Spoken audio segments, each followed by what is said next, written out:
Programang ito ay rated SPG, striktong patnubay at gabay ng magulang ang kailangan. Labis ang pagkadismaya ni Tanggol noong malaman niya kila Enteng na si Santino ang nagpasabog sa meeting di Avance. Hindi siya makapaniwalang ganun na kalalim ang galit sa kanya ni Santino.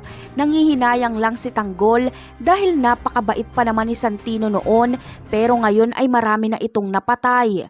Habang si Marites ay sisisihin na naman ang kanyang sarili. Sasabihin niyang hindi niya nagabayan si Santino kaya ito nagkaganito. Samantala, walang pakialam si Tanggol kahit nananalaytay pa kay Marites ang dugo ng mga gerero. Hindi nagbabago ang kanyang layunin na ubusin ang mga gerero. Habang si Marites naman ay tila mas interesado pang maging gerero kaysa mabigyan ng hustisya ang pagkamatay ni David. Gusto niyang kilalanin ni Tanggol bilang pamilya ang mga gerero. Hindi naiintindihan ni Marites kung gaano nakalalim ang gulo. Namatay na si David at marami pang namatay sa pagsabog dahil sa mga gerero kaya wala na itong balikan. Matatapos lang ang gulo na ito kapag isa sa mga Montenegro at gerero ang maubos.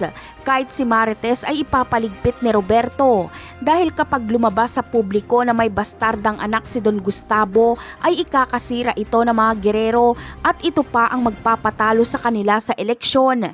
Kaya lilinisin nila si Marites. Sa ibang eksena naman ay magagawang makatakas ni Santino at Erica. Wala silang mapupuntahan dahil kaaway na nila sila Lucio. Kaya ang tanging matataguan na lang nila Santino ay ang bahay nila sa San Dimas. Hihingi siya ng tulong kay Rigor at sasabihin niya ang lahat ng kanyang natuklasan. Pero ang problema ay hindi maniniwala si Rigor kay Santino. Sarado na kasi ang utak ni Rigor. Para sa kanya ay si Tanggol lagi ang sospek. Napakarami pa nating dapat abangan sa mga susunod na episode. Paalam!